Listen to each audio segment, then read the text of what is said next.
Bashkimi Demokratik për Integrim kërkon hetim për pasurinë e padeklaruar të drejtorit të Nomagas, Nedim Rama, që sipas tyre është dora e djathtë e Izet Megjitit. BDI pretendon se Nedim Rama nuk ka dorëzuar deklarat për gjendjen pasurore në Komisionin Shtetëror për parandalimin e korrupsionit. BDI kërkon që antikorrupsioni menjëherë të hap lëndë të dytë dhe hetim të plot për pasurinë e padeklaruar të Nedim Ramës, pasi siç thon ata, lënda e parë veç më ekziston.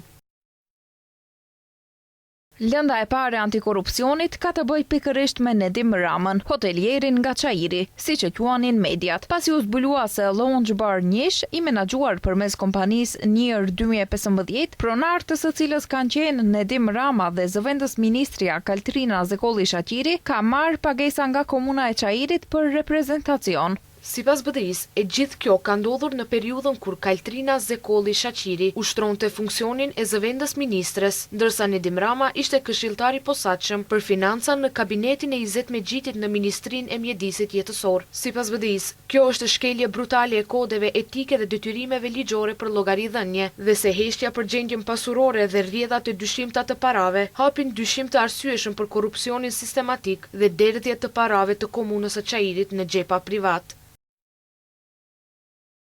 Faktet që deri tani kanë dalë në publik janë baze mjaftueshme që antikorrupsioni më në fund të dalë me epilog për këtë rast. E ftojmë Komisionin Antikorrupsion që ta përfundojë procedurën, të përcaktojë përgjegjësi dhe të dorëzojë iniciativë për ndjekje penale në prokurori. BDI kërkon hetim urgjent të pasurisë së Nedim Ramës, pasi siç theksojnë ata, drejtësia nuk guxon të ndalet para dyerve të funksionarëve.